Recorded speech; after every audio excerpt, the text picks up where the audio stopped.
Hi students, welcome to online classes AB and PRR College of Science Core. ఈ video second year fourth semester BCom vocational స్టూడెంట్స్కి subject computer science paper name programming in C unit 1 topic flow charts. ఈ వీడియోలో మనం flow chart అంటే ఏంటి, flow చార్ట్లో ఉపయోగించుకునే symbols ఏంటి, అలాగే ఫ్లో చార్ట్ యొక్క సిగ్నిఫికెన్స్ ఏంటి, అడ్వాంటేజెస్ అండ్ లిమిటేషన్స్ గురించి నేర్చుకుందాం. ఫస్ట్ ఫ్లో చార్ట్ అంటే ఏంటి? A flow chart is a diagrammatic or symbolic representation of a process. అంటే ఒక ప్రాసెస్ని డయాగ్రామ్ రూపంలో కానీ సింబాల్ రూపంలో కానీ మనం రిప్రజెంట్ చేస్తే దాన్ని ఫ్లో చార్ట్ అని చెప్పేసి అంటాం. మనం లాస్ట్ సెషన్లోనే నేర్చుకున్నాము, ఆల్గరిథం నేర్చుకున్నాం. ఆల్గరిథంలో ప్రతిదీ కూడా స్టెప్ బై స్టెప్ ప్రాసెస్లో రాస్తాం. ఆ రాసిన స్టెప్ బై స్టెప్ ప్రాసెస్ని మనం ఫ్లో చార్ట్లో కనుక మనం ఇలా డయాగ్రామాటిక్ లేదా సింబాలిక్ ఫామ్లో రిప్రజెంట్ చేస్తే దాన్నే మనం ఏమంటాము అంటే ఫ్లో చార్ట్ అని చెప్పేసి అంటాం. Each step in the flow chart is represented by a different symbol. ఈ ఫ్లో చార్ట్లో ప్రతి ఒక్క స్టెప్ని కూడా మనం డిఫరెంట్ సింబల్స్ తోటి రిప్రజెంట్ చేస్తాం. ప్రతి సింబల్కి కూడా ఒక డిఫరెంట్ మీనింగ్ అనేది ఉంటుంది. ఇప్పుడు మనం ఫ్లో చార్ట్లో ఉపయోగించుకునే సింబల్స్ ఏంటి అనేది చూద్దాం. Symbols used in flow chart. అందులో ఫస్ట్ వచ్చి start or end symbol. Start or end symbol అంటే ఫ్లో చార్ట్ స్టార్ట్ అయ్యేటప్పుడు ఎండ్ అయ్యేటప్పుడు మనం డ్రా చేసే symbols. These are represented in rounded rectangle shape or oval shape. దీన్ని మనం రెక్టాంగిల్కి రౌండెడ్ ఎండ్స్లో రాసినా లేదా ఓవెల్ షేప్లో రాసినా అది స్టార్ట్ ఆర్ ఎండ్ సింబల్ అనేది అవుతుంది. These are the first and last symbols in the flow chart. ఇవి ఫ్లో చార్ట్లో ఫస్ట్ లాస్ట్ మనకి కనపడతాయి. ఈ rectangle round and shape oval shape ఎలా ఉంటుందో మనం ఇప్పుడు చూద్దాం. ఇది ఓవెల్ షేప్, ఇది వచ్చేసి రెక్టాంగిల్ విత్ రౌండ్ ఎండ్స్. ఈ రెండిట్లో ఏదో ఒక దాన్ని మనం తీసుకుని స్టార్ట్ ఆర్ ఎండ్ సింబల్స్ని రాస్తాం. సాధారణంగా ఓవెల్ షేప్ని మనం ఉపయోగించుకుంటాం. నెక్స్ట్ సింబల్ వచ్చి యారోస్. ఈ యారోస్ ఏం చేస్తాయంటే they are use to represent the flow of control of the program. అంటే ప్రోగ్రాంలో ఒక స్టెప్ తర్వాత ఏ స్టెప్కి వెళ్తాము అనేది చెప్పడానికి మనం యారోస్ని యూజ్ చేస్తాం. They tell the exact sequence in which the instructions are executed. అంటే కరెక్ట్గా మనకి ఏ స్టెప్ తర్వాత ఏ స్టెప్ వస్తుంది అనేది మనం యారో మార్క్స్ని ఉపయోగించుకుని మనం డ్రా చేస్తూ మనం చెప్తాం అనమాట. అంటే ఏ సింబల్ తర్వాత ఏ సింబల్ దగ్గరికి మనం వెళ్తున్నాం అనేది మనకి ఇక్కడ తెలుస్తుంది.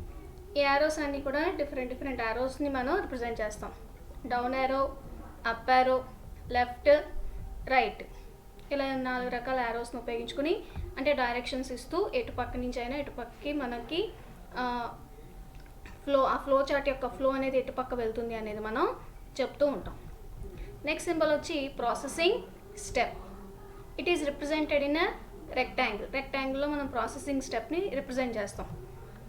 In this step, data processes such as add, subtract, logic operators, etc. are carried out. అంటే ఈ రెక్టాంగిల్లో మనం లాజిక్ అంటే యాడ్ చేయటం, సబ్ట్రాక్ట్ చేయటం లేదా నంబర్స్ని తీసుకోవటం ఇలాంటివి ఏవైతే ఉంటాయో వాటన్నిటినీ కూడా అంటే ఏదైతే ఒక ప్రాబ్లమ్ని సాల్వ్ చేయడానికి ఎక్కువగా ఉపయోగపడుతుందో ప్రాసెసింగ్ చేయడానికి ఏదైతే మనం ఉపయోగించుకుంటామో వాటన్నిటినీ కూడా ఈ రెక్టాంగిల్ షేప్లో మనం రిప్రజెంట్ చేస్తూ ఉంటాం అనమాట ఫ్లో చార్ట్ రాసినప్పుడు. మన నెక్స్ట్ స్టెప్ వచ్చేసి input or output symbols. These are represented in parallelogram. అంటే ఇన్పుట్ అవుట్పుట్ సింబల్స్ అంటే మనం కీబోర్డ్ నుంచి ఇన్పుట్స్ కానీ అవుట్పుట్స్ కానీ ఇచ్చేటప్పుడు మన సింబల్ దేంట్లో రిప్రజెంట్ చేస్తాము అంటే ప్యారలలోగ్రామ్లో మనం వాటిని రిప్రజెంట్ చేస్తాం. Inputs given by the users and outputs obtained are represented in them. అంటే యూజర్స్ ఇచ్చిన ఇన్పుట్స్ వచ్చిన అవుట్పుట్లు కూడా మనం దాంట్లో రిప్రజెంట్ చేస్తాం. దాన్ని మనం దేంట్లో రిప్రజెంట్ చేస్తాము అంటే ఇలాగా ప్యారలలోగ్రామ్లో మనం వాటిని రాస్తాం. నెక్స్ట్ సింబల్ వచ్చి decision symbol. It is represented by using a diamond symbol. అంటే డైమండ్ సింబల్లో రాస్తాం. రాంబస్ అని కూడా అంటారు దీన్ని, రాంబస్ అని కూడా అంటారు. దాంట్లో మనం డెసిషన్ సింబల్ని తీసుకుంటాం. Conditions that require decisions are represented here. ఏదైతే మనం కండిషన్స్ రాసుకుంటామో ఆ కండిషన్స్ అన్నీ కూడా మనం ఈ డెసిషన్ సింబల్లో రాస్తూ ఉంటాం. True or false are represented by యారోస్ని ఉపయోగించుకుని మనం ట్రూ ఆర్ ఫాల్స్ని రాస్తుంటాం. మనం ఇలాగ డైమండ్ షేప్ని తీసుకుంటాం. ఈ డైమండ్ షేప్లో కండిషన్ రాస్తాం. కండిషన్ రాసినప్పుడు మనం యారోస్ని ఇలాగా ఇస్తాం అనమాట. ఇచ్చినప్పుడు ఒక యారోనేమో ట్రూని రిప్రజెంట్ చేస్తుంది, ఇంకొక యారో ఏమో ఫాల్స్ని రిప్రజెంట్ చేస్తుంది. మనం లాస్ట్ క్లాస్లో గ్రేటర్ దాన్ ఈక్వాలిటీకి సంబంధించిన ప్రోగ్రామ్ ఆల్గరిథం రాస్తాం కదండి. ఆల్గరిథం రాసినప్పుడు ట్రూ అయినప్పుడు ఏం డిస్ప్లే అవుతుంది, ఫాల్స్ అయినప్పుడు ఏం డిస్ప్లే అవుతుంది అని చెప్పేసి మనం ఇలా రాంబస్లో దాన్ని మనం రిప్రజెంట్ చేయొచ్చు. Next symbol connector. It is represented by using a circle. ఈ కనెక్టర్ అనేది మనం సర్కిల్ రూపంలో రాస్తూ ఉంటాం. Generally use to connect flow chart from one page to another page. అంటే సాధారణంగా మనం ఫ్లో చార్ట్ రాసేటప్పుడు ఒకవేళ ఒక పేజ్లో సరిపోలేదు అనుకోండి, మళ్ళీ మనం దాన్ని నెక్స్ట్ పేజ్లో కంటిన్యూ చేస్తూ రాసినప్పుడు ఈ కనెక్టర్ సింబల్ అనేది ఏ పేజ్లో అయితే ఆపేసామో ఆ పేజ్లో నెక్స్ట్ ఏ పేజ్లో అయితే రాస్తున్నామో అక్కడ కనెక్ట్ చేసి మనం నంబర్స్ ఇచ్చి ఆ రెండింటిని కూడా కనెక్ట్ చేస్తాం. దీన్ని మనం సర్కిల్ తోటి రిప్రజెంట్ చేస్తాం. నెక్స్ట్ సింబల్ వచ్చి hexagon. It is used to represent loops. లూప్స్ని రాయటానికి మనం దీన్ని ఉపయోగించుకుంటూ ఉంటాం. లూప్స్ అంటే ఇటరేటివ్ స్టేట్మెంట్స్, అంటే రిపిటేటివ్ స్టేట్మెంట్స్ ఏవైతే ఉంటాయో దానికి సంబంధించిన కండిషన్స్ అవి రాయటానికి మనం ఈ హెక్సాగాన్ని ఉపయోగించుకుంటాం. హెక్సాగాన్ని మనం ఇలాగా రిప్రజెంట్ చేస్తాం. నెక్స్ట్ సింబల్ వచ్చి sub functions. It is represented by a rectangle with side lines. అంటే మనం రాసుకునే సి ప్రోగ్రామింగ్లో ఫంక్షన్స్ ఉంటాయి. ఆ ఫంక్షన్స్ని రిప్రజెంట్ చేయడానికి మనం వీటిని ఉపయోగించుకుంటూ ఉంటాం. It is used to call functions. ఆ సింబల్ అనేది ఇలా ఉంటుంది, రెక్టాంగిల్ ఉండి దానికి సైడ్ లైన్స్ ఉంటాయి. దీన్ని మనం సబ్ ఫంక్షన్ అని చెప్పేసి అంటాం. ఇవన్నీ కూడా మనం ఫ్లో చార్ట్లో ఉపయోగించుకునే 8 రకాలైన సింబల్స్. నెక్స్ట్ మనం ఫ్లో చార్ట్కి సంబంధించిన సిగ్నిఫికెన్స్ గురించి చూద్దాం. A flowchart is a diagrammatic or symbolic representation that tells the sequence steps that solve a problem. Flowchart అనేది డయాగ్రామాటిక్గా కానీ సింబాలిక్గా కానీ రిప్రజెంట్ చేస్తాం కదా. చేసినప్పుడు మనం ప్రాబ్లమ్ని సాల్వ్ చేసుకోవటానికి స్టెప్స్ అనేవి దేని తర్వాత దేని దగ్గరికి వెళ్ళాలి అనేది మనకి ఇక్కడ చాలా క్లియర్గా తెలుస్తుంది. It acts as a communication between programmers and users. ప్రోగ్రామర్కి యూజర్కి మధ్యలో అది కమ్యూనికేషన్గా ఉంటుంది. అంటే ప్రోగ్రామర్ ఎవరైతే ఉన్నాడో అతనికి తెలుస్తుంది ఏం రాసామో ఏమిటి అనేది, కానీ యూజర్కి తెలియదు. కానీ దాన్నే మనం ఫ్లో చార్ట్లో రిప్రజెంట్ చేసినప్పుడు అతనికి కూడా తెలుస్తుంది, ఓకే ఏ స్టెప్ తర్వాత ఏ స్టెప్ దగ్గరికి వెళ్తే ప్రాబ్లం అనేది సాల్వ్ అయింది అనేది యూజర్కి కూడా అర్థమవుతుంది. అలాగే ఇది ప్రోగ్రామర్స్కి యూజర్స్కి మధ్యలో కమ్యూనికేషన్ కింద యాక్ట్ చేస్తుంది. When flow chart is drawn the problem and the solution is easily understood. Flow chart గీసిన తర్వాత మనకి ప్రాబ్లము దానికి సంబంధించిన సొల్యూషన్ అనేది రెండు కూడా చాలా ఈజీగా అర్థమవుతాయి. ఇందాకే చెప్పుకున్నాం కదా, డయాగ్రామ్ రూపంలో రాసుకున్నప్పుడు మనం దాన్ని అర్థం చేసుకోవటం చాలా చాలా ఈజీగా ఉంటుంది. Next, flow chart follows the top down approach in solving problems. Flow chart అనేది రాసినప్పుడు పైనుంచి కిందకి రాస్తాం. అంటే ఏ స్టెప్ తర్వాత ఏ స్టెప్ వచ్చేది అనేది పైనుంచి రాసుకుంటూ వస్తాం అనమాట. దాన్నే ఇక్కడ మనం ఏం చెప్పుకున్నాం అంటే flow chart follows the top down approach in solving problems. ఇవన్నీ కూడా ఫ్లో చార్ట్కి సంబంధించిన significance. Next, advantages of flow chart. ఈ ఫ్లో చార్ట్ వల్ల మనకుండే ఉపయోగాలు ఏంటి? Flow charts are good communication tools to explain logic of the ప్రాబ్లమ్కి సంబంధించిన లాజిక్ని ఎక్స్ప్లెయిన్ చేయడానికి ఈ ఫ్లో చార్ట్స్ అనేవి ఒక మంచి టూల్ కింద మనకి తీసుకోవచ్చు. అంటే చాలామందికి ఆ ప్రాబ్లం ఎలా సాల్వ్ అయిందో తెలియదు, కానీ అదే డయాగ్రామాటిక్ రూపంలో మనం ఇచ్చినప్పుడు దానికి సొల్యూషన్ ఎలా వచ్చింది అనేది వాళ్ళకి కూడా ఈజీగా అర్థమవుతుంది. Also used for program documentation. అంటే రాసిన ప్రోగ్రామ్కి సంబంధించిన డాక్యుమెంటేషన్లో కూడా ఉపయోగించుకుంటాం. ఎందుకంటే డాక్యుమెంటేషన్లో మనం ఫ్లో చార్ట్స్ వేసినప్పుడు ఆ ప్రోగ్రామ్ ఎలా వచ్చింది అనేది ఒకవేళ అర్థం కాకపోతే ఫ్లో చార్ట్లో చూసుకుంటే మనకి చాలా ఈజీగా అర్థమవుతుంది. Acts as a guide or blueprint for programmers to code the solution of the programme.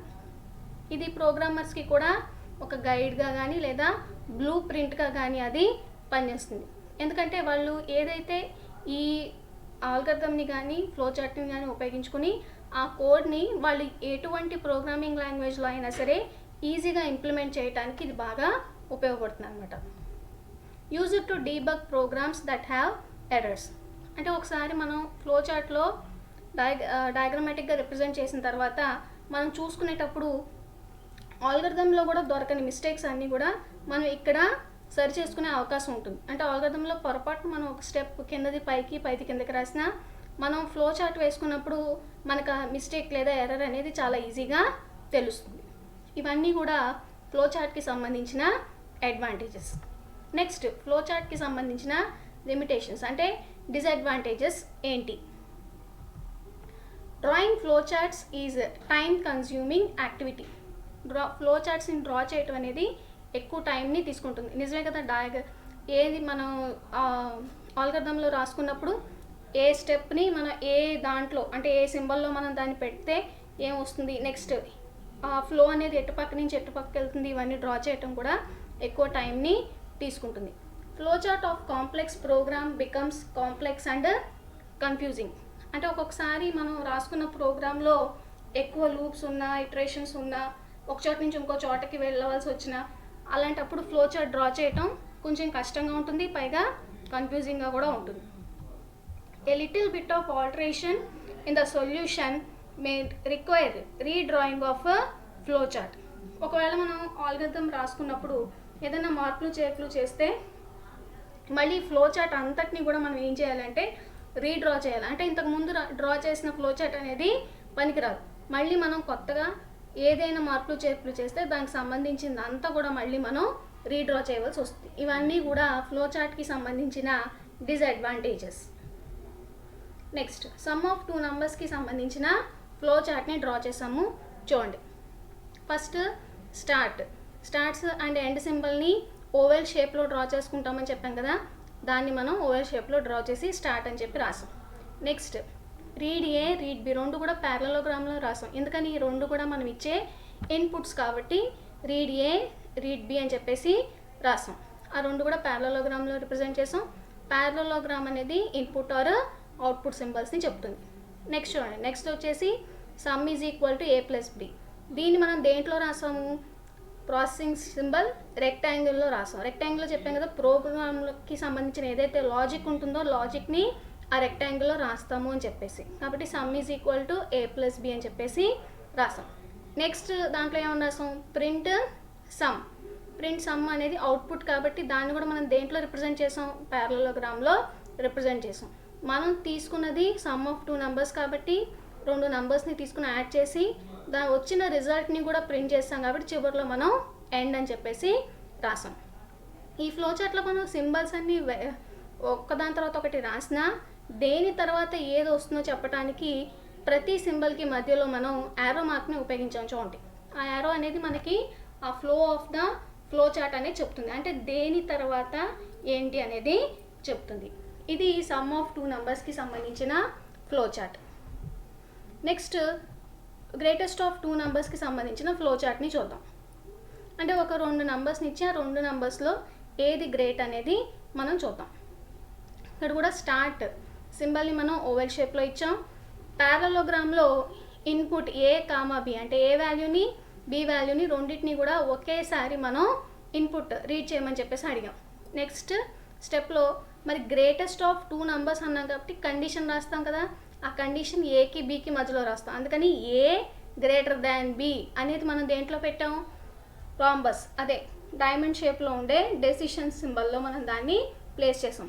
Place చేసిన తర్వాత అటు ఇటు కూడా మనం రెండు యారో మార్క్స్ని డ్రా చేసుకున్నాం.